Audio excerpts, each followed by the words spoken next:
중국이 지금 타이완을 봉쇄 준비를 벌써 했다는 말이 있는데요. 양치기 소년 같다 하는 얘기가 나올 정도로 오래전부터 대만은 우리 땅이다, 점령해야 된다는데 그게 한 30여 년 계속됐어요. 지금도 많이 싸우죠. 지금은 이제 정말로 내가 가만히 안 놔둘 거야. 이제는 그야말로 내 땅으로 만들 거야. 원래 너희들은 우리의 23번째 성이었어. 근데 우리 땅인데 왜 떨어져 나가서 지금 계속 국제적으로 비난하고 그러냐. 그런 차원에서 이제 구체화하겠다. 이런 것들이 이제 보면은 하나의 중국을 만드는 건 시진핑의 염원이라고.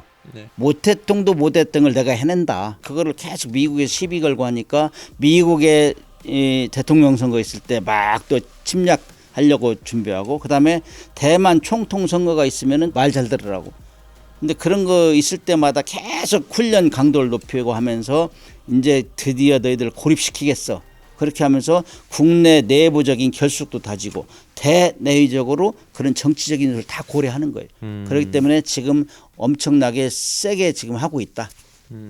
그래서 이제 대만도 하도 중국이 압박하니까 현실화되는 모양이다 해가지고 훈련을 이제 실질적으로 하는 실질적으로.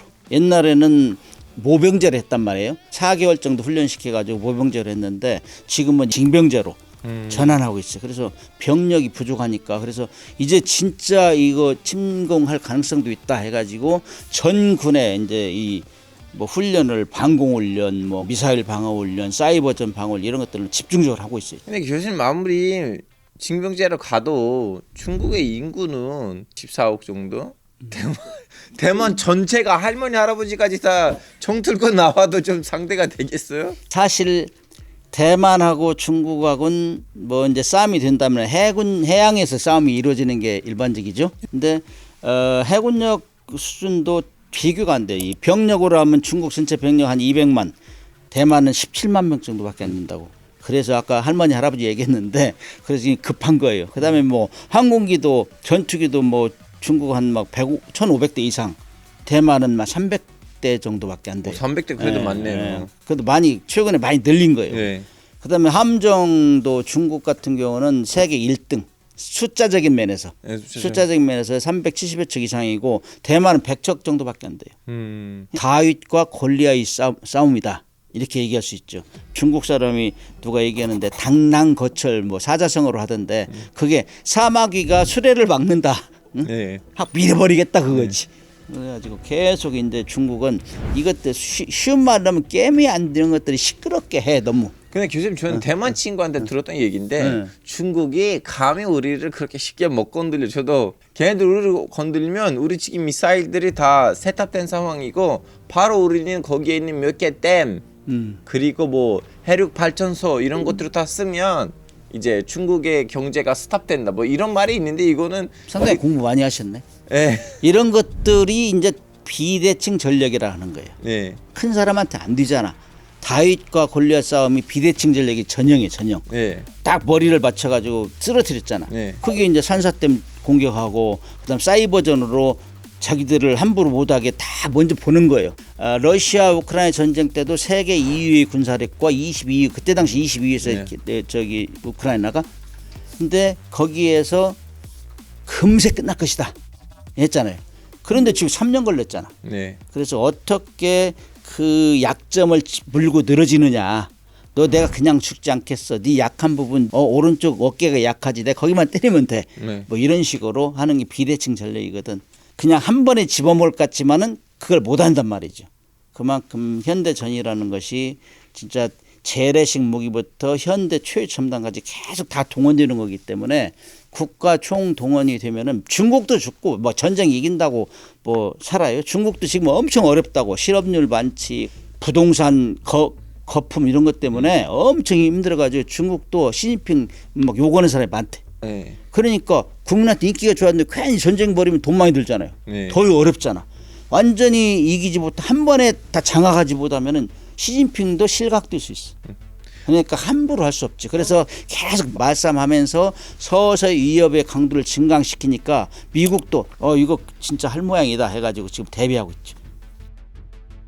대만은 또 전 국토를 그야말로 고슴도치화하는 전략을 지금 추진하고 있다고. 미사일로 건드리면 미사일 나가. 건드리면. 그다음에 이제 중국이 막 함정으로 들어올 거 아니에요. 상륙작전 해야 최종 정복할 거 아니에요. 네. 마지막에는 그렇게 못하기 위해서 해안에 촘촘하게 막 그 해안포 이런 걸 배치하는 거예요. 오는 함정들을 다 격침시키기 위해서. 그래 다 그런 전략을 하고 있어요. 그러나 궁극적으로 중국은 서서히 해가지고 결국에는 대만을 완전히 포위해서 고립시키겠다. 대만은 물동량이 들어가야 지금 석유 이런 게 있어요. 전쟁할 거 아니에요. 고사작전을 추구하는 고사작전.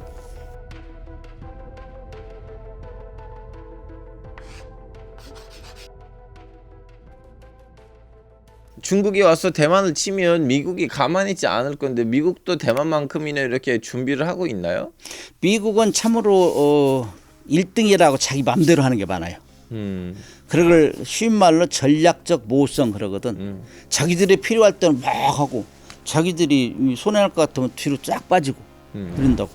하나의 중국을 지원한다는 미국이 정책이에요. 그래서 미국은 항상 야, 너 하나의 중국을 지원해도 함부로 대만은 점령하지 마. 그대로 놔둬. 근데 중국 입장에서 볼 때는 이 태평양으로 나가야 되는데 계속 미국의 스파이가 거기 기다리고 있어. 항상 감시하고 있어. 중국을. 기분 나쁘잖아요. 그래서 이제 미국은 그래서 야, 내가 지리적으로 멀리 떨어져 있으니 대만을 중국이 함부로 못하게. 일본 너도 좀 도와줘. 호주 너도 도와줘. 필리핀 너도 오케이? 근데 한국에도 요청을 여러 번 했는데 한국은 제일 급한 게 북한이거든. 네. 그러니까 북한한테 집중하고 강조를 덜 했죠. 네, 교수님 이 와중에 또 트럼프 얘기를 안 할 수밖에 없는데 지금 트럼프는 그때 다른 모습을 보여주고 있어요. 뭐 러시아에 있어서는 그래 우크라이나 가지고 가 이렇게 냅뒀는데 대만에 있어서 어떤 선택을 할 것 같아요? 트럼프는 대만을 지지한다 하면서 자기는 얘기 안 해. 그리고 밑에 사람 시켜서 얘기해 또. 헤그세스 시켜가지고 막 그 일본으로 방어해. 이 절대로 중국이 침략 못하게 해. 그래서 트럼프는 아무튼 뭐 경제 문제, 관세 압박 이런 걸로 해가지고 좀 정신이 팔려 있는데 일단 대만 문제를 그동안 신경 안 쓰다가 최근에 들어서는 중국이 제일이 적이다 이걸 또 나타내고 있어요. 전반적으로는 대만은 우리가 지원해야 될 대상국이다 이렇게 생각하면서도 뭐 너무 많은 걸 요구하면 또 발뺌하고 이러기 때문에 사실 대만도 불안할 거예요. 지금 이번에 이제 러시아 사태를 보고 미국도 믿을 수 없겠네. 그럼에도 불구하고 대만은 미국뿐만 아니라 필리핀, 일본, 뭐 토주 이런 데하고 연합해가지고 중국을 이제 견제하는 전략을 세워야지. 주한미군을 대만으로 파병시킬 수도 있다는 그런 우려들도 나오고 있는데 이거는 좀 가능성이 있어요? 미국이 한다면 하는 거죠. 자기들 병력이니까. 원래 주한미군은 북한을 견제하기 위한 게 기본인데 지금 미국에서 판단할 때는 지금 북한은 핵무기를 제외하고는 한국이 압도한다는 걸 인정해요. 북한은 함부로 침략할 수 없다. 남한을. 그런 상황이기 때문에 미국 조하에서는 아니 주한미군도 이제 우리가 필요하면은 뭐 대만 공격 들어오면은 거기도 좀 지원할 수 있고 뺄 수 있다. 이런 얘기를 막 퍼뜨리고 있어요. 한국군까지 파병될 수가 있어요? 대만 관계법이라는 거는 실질적으로 파병이라기보다는 무기 같은 걸 지원해 주는 거예요. 네. 그렇기 때문에 미국도 실질적으로 파병하는 걸 굉장히 부담이 많아요. 러시아 우크라이나 전쟁 때도 사실은 미국이 파병은 안 했잖아. 네. 그냥 무기 지원하고 돈으로 지원해요. 왜냐하면 미국이 파병을 해버리면은 3차 대전이 일어날 가능성이 많기 때문에 굉장히 주저해요. 미국도 파병을 할 가능성이 적은데 만약에 우리 한국 같은 경우는 미국하고 70년 이상 동맹을 유지하기 때문에 동맹이라는 같이 전투를 할 수 있는 게 동맹이에요. 네. 그때 미국이 파병하면서 우리한테도 파병하라 하면 우리도 이걸 딱 자를 수는 없는 게 우리의 현실이다. 왜? 우리는 그동안 미국으로 도움을 많이 받았고 지금도 받고 있고 그렇기 때문에 그래서 우리는 향후 대만을 침략할 경우 우리는 어떻게 도와줄 것인가, 어떻게 미국하고 협력할 것인가, 중국이 우리한테 섭섭하지 않게 어떻게 할 것인가 플랜을 다각적으로 만들어야 돼요. 중국 같은 경우는 한국군이 이 대만에 가 그러면 기분 나쁘잖아요. 그러면 미국하고 상의해야 되고 또 그런 그 상황이 되면은 우리들은 국민들의 공감대가 형성이 돼야 돼요.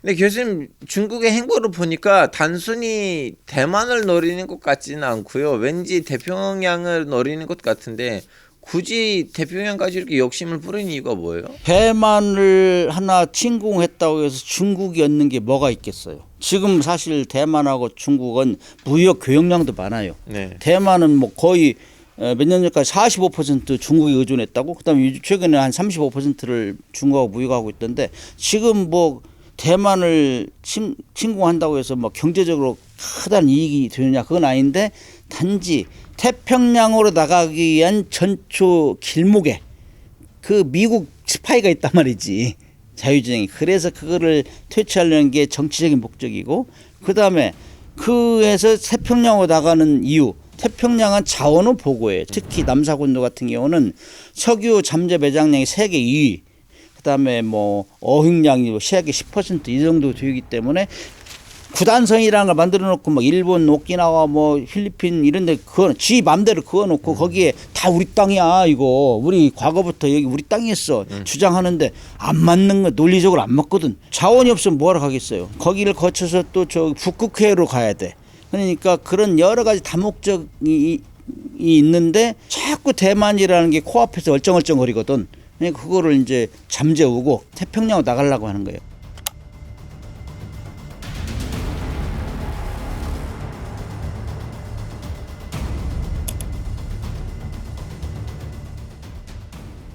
시진핑이 등극하면서 중국몽, 거기에서 가장 핵심적인 게 해안 굴기에 해양력을 키우자. 바다를 지배하는 자가 세계를 지배한다, 이런 얘기 있잖아요. 2035년까지는 국방 현대화를 하고 2049년까지는 미국하고 동등한 해양력을 가지겠다. 그렇게 해서 해양을 지배해야 되겠다. 왜 이 미국이 자꾸 태평양 자기 땅이라고 하냐, 이거지.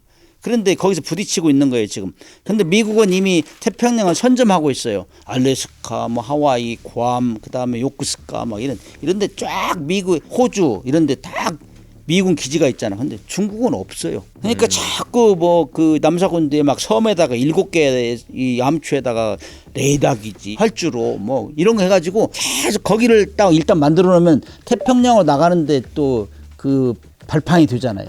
그래서 대만을 핑계 대면서 막 나가는 거야, 지금.